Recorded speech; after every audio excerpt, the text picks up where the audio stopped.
It's been 1 week since you looked at me in Shanghai, China, and in that time we have flown 12 hours west to the Principality of Bahrain, a 43-minute drive south from the capital of Manama via the Sheikh Khalifa bin Salman Highway will get you to the Bahrain International Circuit.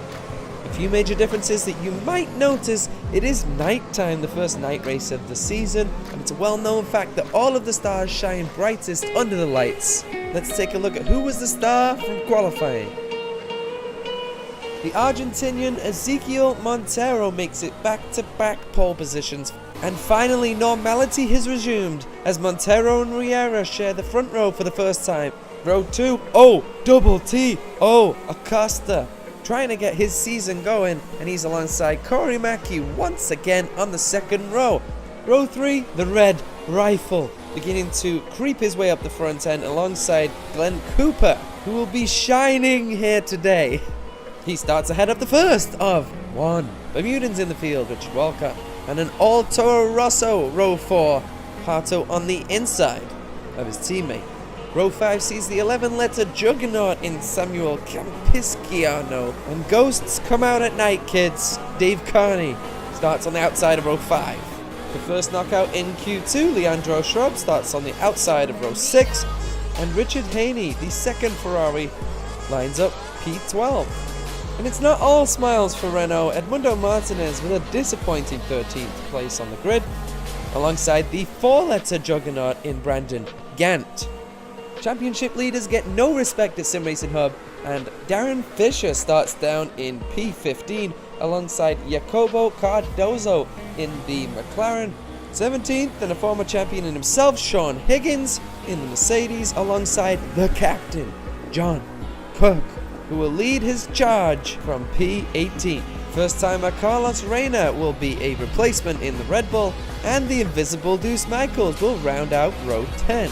Right in front of his age-old nemesis, the Huntsman, Craig Hunter.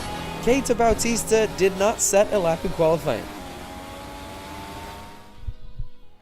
We have been waiting 3 rounds now to see the first battle of 2017 between Ezequiel Montero and Argenis Riera, and we are gonna have it! As the lights go out in Bahrain, great start from the pole sitter Montero. He flips to the right hand side. Riera goes to the left. Now back to the right to cover off Corey Mackey. Turn 1 begins to really tighten up, but a clean start overall and at the front.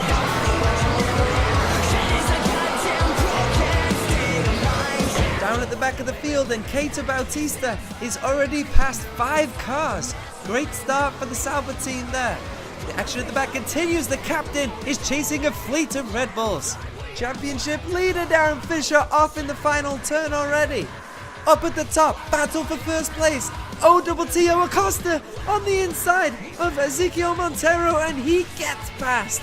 Acosta leads Montero and Riera, and Bautista already up to P15, and now he's attacking Martinez on lap 4, and he's flying P14 now. And Acosta's lead hasn't lasted long. Montero goes right back up the inside. Battle for 6. The Toro Rosso of Richard Walker up the inside of Campisciano. But he's gone deep into turn 1, and that will gift the Force India it right back. Board with Carlos Reina.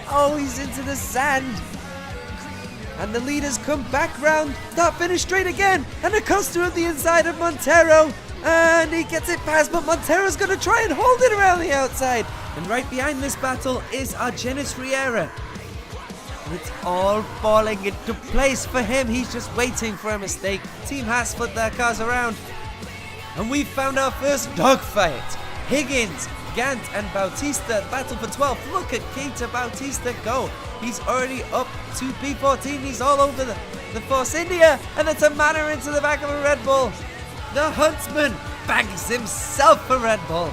Back to this train, and look who's in the middle. Bautista's already got by Gant. Now he's looking at Higgins. Back at the top, Montero and Acosta. Acosta around the outside. He retakes first place. When will Riera strike?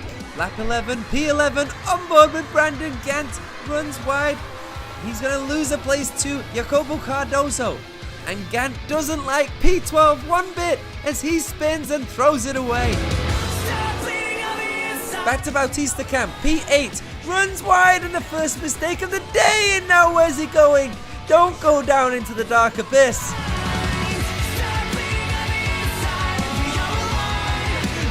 Lap 14 and Campisciano spins into the wall. On board with Acosta, P1, and he's out of the race. Otto Acosta is out of the race. How did that happen? This is a replay on board Montero, and it was Fischer trying to get out the way, but he did not do it successfully. And now Montero definitely leads the Bahrain Grand Prix. Battle for 12th. This is the captain trying to hold on from Glenn Cooper. Cooper's got the inside though, and the DRS, and an uncle named Bob. Bob is his uncle. Corey Mackey now in the Haas attacking Matt Harto in the Toro Rosso. The captain's ship under attack from Ghosts as Carney gets by Cook. Lap 16 now, leaders have pitted. Haney now leads the race. On board with Edmundo Martinez, who goes flying over the curb and gifts Harto another place. On board with Richard Haney. He watches a fight on board between McHenry and Higgins. Harto has pitted, Carney has not. Harto gets right back by David Carney on the soft tyres, and Martinez got himself in the top 10 at the start, but he's falling backwards now. Jacopo Cardozo. Lap 19, we're only on lap 19. Battle for P6. Haney gets back past Dunn, and it's taken to lap 20, but Riera has finally decided now is the time to strike. Riera and Montero side by side for the lead. Argenis Riera holds it. Montero back up the inside. Runs wide. Will Riera hold it round? Medium tyres versus super soft. And that looks like the first brake failure we've seen. McHenry only on lap 38. One lap later, the captain's ship is sinking. Montero's out. Montero's brakes fail on lap 40. Deuce Michaels fails spectacularly as well. Another Renault, that must be Martinez. He's got no brakes or he's lost. One of the two. The other big guns fail, yes. Corey Mackey, his brakes have failed as well. From Walcott's brakes have failed too. He usually takes advantage of these things. Who will make the finish? Harto and Cardozo fighting tooth and nail. Cardozo's gonna get past both Toro Rossos without brakes. And that means Walcott's a sitting duck as Richard Haney takes second place. Argenis Riera wins in Bahrain. He avoided all of the mayhem and it all fell into place. So Riera wins his first race of the season. McLaren finally puts one together. Haney leads the two Richards as he's my driver of the day with a great drive in second place. Walcott holds on literally to third. Jacopo Cardozo with an amazing drive as well into P4. Higgins beats Harto. Gant, Carney, Martinez and Hunter all steal a point as only 10 finish. Bahrain is usually a race of attrition and no lying here. I count 1, 2, 3, 4, 5. 5 brake failures, and many of the points finishers finished without any brakes. No points for Corey Mackey. Oh, double T, no! So after 3 rounds and 3 different winners and a whole load of mess going on, who is leading the championship? It is Argenis Riera. Everything fell his way this race. He leads Walcott by a mile. Fischer drops down into third. Ezekiel Montero only in P4. In the team's championship, McLaren then take a commanding lead over Sauber and Toro Rosso, who are both tied for second place. And Renault not a million miles away in P4. And with Manor scoring a point, that leaves only one goose egg on the board. Oh, and the Williams team will need a lot of martinis tonight. The all-action SimRacingHub season will continue in only a week's time at the Russian Grand Prix in Sochi.